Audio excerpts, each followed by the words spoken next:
दोस्तों आज मिलने वाली है आपको मास्टर वीडियो, क्योंकि इस मास्टर वीडियो में मैं आपको कराने वाला हूं विश्व के प्रसिद्ध मनोवैज्ञानिक और उनका क्या क्या योगदान रहा है। और यकीन मानिएगा दोस्तों, आपको 1 से 2 नंबर का प्रश्न आपको यहां से 100% मिल जाएगा। और ये जो नोट्स हैं आपके हस्तलिखित नोट्स रहने वाले हैं।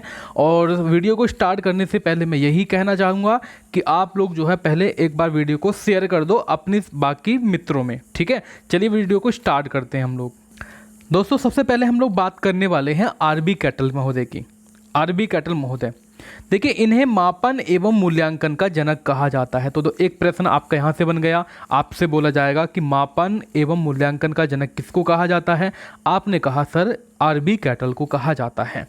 व्यक्तित्व में कारकों का विश्लेषण करके इन्होंने 16 PF प्रश्नावली का निर्माण किया। यानी कि दोस्तों पर्सनल, P से होता है पर्सनल और F से होता है आपका फैक्टर, यानी कि पर्सनल फैक्टर, पर्सनालिटी फैक्टर हम लोग इसको कहेंगे अगर हम लोग पूरा का पूरा इसको समझें। तो अगर हम लोग बात करेंगे बुद्धि का क्रिस्टलीय स्वरूप जो है इसके माध्यम से ही प्रस्तुत किया गया था उन्होंने। और धारा प्रवाह सिद्धांत का प्रतिपादन भी किसने किया था, आरबी कैटल महोदय ने किया था। दोस्तों ये जो है अमेरिका के कोलंबिया विश्वविद्यालय में प्रोफेसर थे और थांडाइक के साथ जो है इन्होंने PhD की उपाधि जो है प्राप्त की थी। चलिएगा, तो ये दो तीन चीज़ आपको यहाँ से मिल चुकी हैं, ठीक है। अब हम लोग बात करते हैं दूसरे की तरफ। दूसरे मनोवैज्ञानिक हैं आपके एबिंगहास। एबिंगहास के बारे में बात करेंगे तो इन्होंने मस्तिष्क की तुलना जो है पेट्रोल से की। ध्यान दीजिएगा दोस्तों, बहुत बढ़िया प्रश्न है आपका। इन्होंने मस्तिष्क की तुलना पेट्रोल से की। निरर्थक शब्द का सबसे पहले इन्होंने ही प्रयोग किया था और इन्हें जो है स्मृति एवं विस्मृति का जनक भी कहा जाता है। आपसे प्रश्न पूछेगा कि किस मनोवैज्ञानिक ने मस्तिष्क की तुलना पेट्रोल से की, तो एबिंगहास है। आपसे क्वेश्चन पूछेगा स्मृति और विस्मृति का जनक किसको कहा जाता है, तो एबिंगहास को कहा जाता है, ठीक है। और ये जो है व्यवहारवादी मनोवैज्ञानिक थे।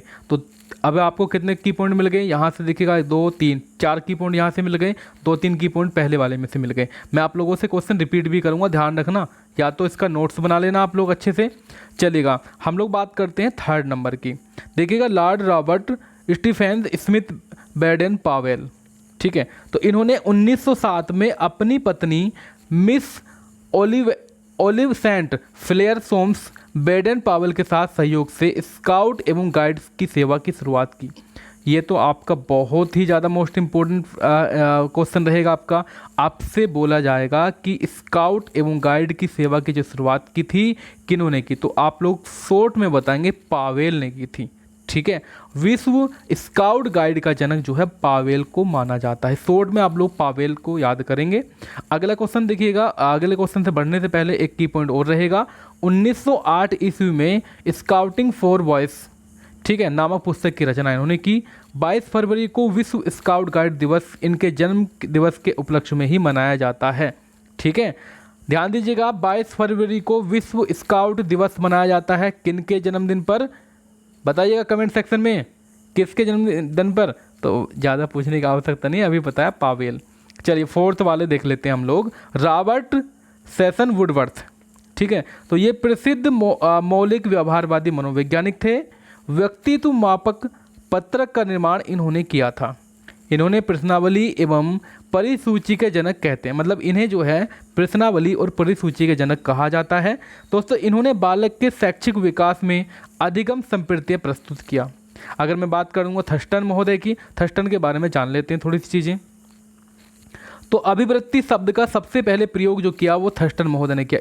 इंपॉर्टेंट क्वेश्चन, 1 नंबर आपका यहाँ से बन जाएगा। मेरे प्यारे साथियों, एक एक क्वेश्चन को आप लोग एक एक की पॉइंट को लिखते रहिएगा। इन्हें युग्म तुलना विधि का भी जनक कहा जाता है। आगमनात्मक एवं निगमनात्मक चिंतन का विचार इन्होंने ही दिया था, थर्स्टन महोदय ने दिया था। इन्होंने अपनी पुस्तक इनके पुस्तक के नाम है, एक बार देख लेता हूँ, प्राइमरी मेंटल एबिलिटी। इन्होंने बुद्धि का समूह तत्व सिद्धांत प्रस्तुत किया। इनके बाद देखिए कौन है आपके, ये J.F. हर्बर्ट। तो नियोजन शब्द का सबसे पहले प्रयोग जो किया वो J.F. हर्बर्ट महोदय ने किया। इन्हें दैनिक जीवन या इन्हें दैनिक पाठ्य योजना का जनक कहा जाता है। पंचदीपीय उपागम इन्हीं की देन है। अमेरिका के प्रसिद्ध शिक्षाशास्त्री थे। इनके शिष्य हर्बर्ट स्पेंसर ने इन्हीं के मार्गदर्शन में सहसंबंध का विचार प्रस्तुत भी किया था, ठीक है। चलिए सुकरात के बारे में थोड़ा सा जान लेते हैं। ये यहाँ से भी 1 नंबर का प्रश्न आपका बनेगा। तो यूनान के थे कौन? सुकरात महोदय, एक दार्शनिक थे, ठीक है। और दोस्तों इन्होंने विषपान कराया था, मतलब जिन्हें विषपान कराया गया था। दोस्तों इन्होंने प्रश्नोत्तर यानी कि सुकरात विधि और समस्या समाधान विधि का निर्माण किया था। किन्होंने? सुकरात ने। तो इनके शिष्य प्लेटो थे। दोस्तों ये वाला प्रश्न आपका जरूर बनता है कि सुकरात के जो शिष्य थे वो कौन थे? तो आप बताएंगे प्लेटो जो थे सुकरात के शिष्य थे और मनोवैज्ञानिक के विकास में महत्वपूर्ण योगदान भी इन्होंने दिया था, ठीक है। खंडान्वय एवं दंडान्वय विधि के जनक भी सुकरात हैं। विलियम स्टर्न की हम लोग बात करते हैं दोस्तों, किसकी? विलियम स्टर्न की हम लोग बात करते हैं। तो यह जर्मनी के प्रसिद्ध बाल मनोवैज्ञानिक थे। बुद्धिलब्धि सूत्र का सबसे पहले प्रतिपादन 1912 ईस्वी में स्टर्न ने किया। तो ये वाला प्रश्न तो मोस्ट प्रश्न रहेगा कि विलियम स्टर्न ने जो है सबसे पहले, है ना, आईक्यू का बुद्धिलब्धि सूत्र का सबसे पहले प्रतिपादन 1912 में किया और इन्हें जो है बुद्धिलब्धि सूत्र का जनक भी कहा जाता है, ठीक है। चलिए आगे बढ़ते हैं हम लोग कि बुद्धि को ज्ञान की इकाई के रूप में व्यक्त करने का कार्य जो है इन्होंने ही किया। दोस्तों आगे बढ़ते हैं, इनके बारे में एक फैक्टर और जान लेते हैं कि विद्यार्थी में अभिव्यक्ति, ठीक है, क्षमता के विकास के लिए अभिव्यक्ति उपागम का निर्माण किया। ये तो कुछ ज़्यादा खास नहीं है, इसके बारे में तो ज़्यादा चर्चा हम लोग करेंगे नहीं, लेकिन हम लोग चलते हैं अगले वाले फैक्टर की तरफ, अगले वाले की पॉइंट की तरफ।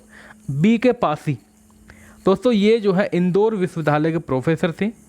दोस्तों यानी कि इंदौर कहाँ पर? भारत में है, आपको पता है। और भारत में सृजनात्मकता के मापन के लिए 1973 ईस्वी में प्रथम परीक्षण का निर्माण किया इन्होंने और इन्हें सृजनात्मकता का जनक भी कहा जाता है।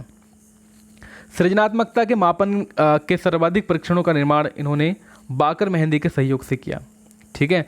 जॉन ब्राइड वाटसन महोदय जो थे अमेरिका के शिकागो विश्वविद्यालय में प्रोफेसर थे और इन्होंने अपनी पुस्तक जो है साइकोलॉजिकल रिव्यूअर, ठीक है, कुछ इस तरह से लिख रहा है यहाँ पर, व्यवहारवादी विचारधारा का प्रतिपादन इन्होंने किया। मनोविज्ञान के क्षेत्र में भूल भुलैया, दोस्तों ये आपको याद करना है, इन्होंने सबसे पहले किया था और इन्हें जो है मनोवैज्ञानिक संघ का अध्यक्ष बनाया गया। इसमें कुछ ज़्यादा खास नहीं है। लिकर्ट के बारे में जानते हैं। अभिवृत्ति के मापन का सबसे महत्वपूर्ण कार्य जो है इन्होंने किया था और इन्होंने जो है योग निर्धारण, इंपॉर्टेंट क्वेश्चन, योग निर्धारण विधि का निर्माण किया जिसे लिकर्ट की संचयी मापनी के नाम से भी जाना जाता है। इसको मोस्ट क्वेश्चन की कैटेगरी में आप लोग यहाँ पे लिख दीजिएगा, ठीक है। मनोविज्ञान के क्षेत्र में गणितीय आधार का प्रयोग भी इन्होंने किया। रोजर्स महोदय क्या कहते हैं? अगला की पॉइंट आपका कहेगा कार्ल रोजर्स, इन्हें मानवतावादी विचारधारा का जनक कहा जाता है, ठीक है। किसका? मानवतावादी विचारधारा का जन्म। व्यक्तित्व के निर्धारण के लिए सन 1954 ईस्वी में मांग का सिद्धांत, बहुत बढ़िया, मांग का सिद्धांत किसने दिया? कार्ल रोजर्स ने दिया। जुंग महोदय की बात करेंगे। जुंग महोदय तो काफ़ी ज़्यादा इंपॉर्टेंट है, इन्होंने व्यक्तित्व को डिवाइड किया था, आप सभी को पता है, ठीक है। चलेगा, तो स्विट्जरलैंड के तो इसके बारे में पढ़ने की आवश्यकता आपको नहीं है ना भाई, इन्होंने व्यक्तित्व को डिवाइड किया था अंतर्मुखी, बहिर्मुखी, उभयमुखी। चलो इसको समझने की आवश्यकता नहीं है, ये तो मैंने लिखा भी नहीं है ज़्यादा बड़ा। ये इन्होंने व्यक्तित्व के 3 प्रकार अभी आपको लिखाया गया है यहाँ पे, है ना, इसको छोड़िएगा। आगे बढ़ते हैं। विलियम जेम्स, इन्हें अमेरिकी मनोविज्ञान का जनक कहा जाता है और आदत एवं आत्म संप्रदाय के जनक यही हैं। इन्होंने मानव की प्रकृति का अध्ययन करके व्यक्तित्व को 2 भागों में डिवाइड किया, सुहृदय और दुष्ट हृदय, ठीक है। चलेगा, आगे बढ़ते हैं। अधिगम स्थानांतरण में इन्होंने महत्वपूर्ण योगदान भी दिया। आलपोर्ट महोदय आ जाते हैं हम लोग 15 नंबर पर, ठीक है। तो इन्होंने मानव के गुणशीलों का अध्ययन किया और व्यक्तित्व की सर्वश्रेष्ठ परिभाषा प्रस्तुत की। मानव के सामाजिक विकास में इन्होंने महत्वपूर्ण कारकों का विश्लेषण भी किया। मनोविज्ञान के इतिहास में यह महान मनोवैज्ञानिक में शामिल होते हैं। ओके, ये कुछ खास नहीं है वैसे। अल्फ्रेड बिने के बारे में बात करते हैं। तो फ्रांस में पेरिस विश्वविद्यालय के प्रोफेसर कौन थे? बिने महोदय थे। देखिए ये वाला इंपॉर्टेंट फैक्टर आ जाएगा कि बुद्धि का सबसे पहला जो वैज्ञानिक मापन इन्होंने किया था और इन्हें जो है बुद्धि मापन एवं बुद्धि परीक्षणों का जनक भी कहा जाता है। इन्हें जो है बुद्धि का भी जनक कहा जाता है। और मानसिक आयु शब्द का प्रयोग जो सबसे पहले किया इन्होंने 1908 ईस्वी में किया। तो ये वाला स्क्रीनशॉट ले लीजिए आप लोग यहाँ पे, ठीक है। और बुद्धि के प्रथम परीक्षण का निर्माण जो है इन्होंने 1905 ईस्वी में किया। देखिएगा, अगर आप लोग नोट्स बना रहे हैं, आपको लग रहा है जल्दी जल्दी, तो आप लोग रोक रोक कर नोट्स बना सकते हैं। ब्रूनर महोदय क्या कहते हैं? ये जो है, अच्छा, ब्रूनर के से 1 नंबर क्वेश्चन आपका पूछा जाएगा। ये निर्मितवादी रचनात्मक विचारधारा का जनक इनको कहा जाता है। और मनोविज्ञान के क्षेत्र में जो है अधिगम को स्पष्ट करने के लिए 1960 ईस्वी में जो है अपनी पुस्तक प्रोसेस में वक्र का प्रयोग, द एजुकेशन ऑफ प्रोसेस इनकी पुस्तक का नाम है, सबसे पहले इन्होंने किया था। इन्होंने ज्ञान के निर्माण में पूर्व ज्ञान के सर्वाधिक महत्व दिया। दोस्तों कुछ बच्चों को यहाँ पर लग रहा होगा कि यार कैसे हो रहा है, लेकिन आप लोग जो है बिल्कुल संतुष्टि के साथ आराम से वीडियो को रोक कर अपना नोट डाउन कर लीजिएगा। सारी चीज़ें बहुत बढ़िया हैं, बहुत अच्छा के पॉइंट आपको बता रहा हूँ। तो अगला देखिएगा, अधिगम की गति एवं मात्रा पर विशेष ध्यान दिया। जॉन लॉक के बारे में बात करते हैं। देखिएगा, मनोविज्ञान की दार्शनिक विचारधारा के सबसे बड़े समर्थक थे और इन्होंने ज्ञान के विकास में ज्ञानेंद्रियों का विशेष महत्व दिया। मनोविज्ञान के क्षेत्र में अनुभव को शामिल किया और शिक्षा को दर्शन शास्त्र से जोड़ने का महत्वपूर्ण योगदान भी इनको जाता है। तो जो ज़्यादा इंपॉर्टेंट है वही मैं आपको कराऊंगा, जैसे पिछला वाला इंपॉर्टेंट नहीं था। अब हम लोग बात करेंगे कर्टलेविन की। तो यह गेस्टाल्टवादी मनोवैज्ञानिक थे, किंतु अलग होकर इन्होंने जो है क्षेत्रवादी विचारधारा का प्रतिपादन किया था। इन्होंने अपनी पुस्तक कॉग्निटिव फील्ड थ्योरी, ठीक है, के माध्यम से मनोविज्ञान के क्षेत्र में मातृभाषा पर जोर दिया। तो मातृभाषा पर जोर किसने दिया? कर्टलेविन ने। व्यवहार गति का विचार उन्होंने दिया। चलेगा, अब दोस्तों हम लोग जो है इसके बारे में जान लेते हैं केवल और केवल 20 नंबर के बारे में। गुथरी महोदय, तो ये प्रसिद्ध अमेरिकी मनोवैज्ञानिक थे जिन्होंने व्यवहारवाद एवं क्षेत्रवाद के मध्य साचार स्थापित किया। ठीक है दोस्तों, ये भी कुछ ज़्यादा खास नहीं है। बहरहाल आपको जो है इस वीडियो में काफ़ी चीज़ें नई सीखने को मिली होंगी और मैं आप लोगों से जो है क्वेश्चन पुटअप करूँगा कल की वीडियो में सुबह 9 बजे। ठीक है, तो आप लोग इस वाले चैप्टर को सही से याद कर लीजिएगा क्योंकि कल की वीडियो में आप लोगों से क्वेश्चन पुटअप होने वाले हैं। तो दोस्तों आज के लिए इतना ही काफ़ी है ना। Thank you so much dear, bye bye, take care. मिलता हूँ एक नए सेशन में नए टॉपिक के साथ। Thank you so much guys, bye bye.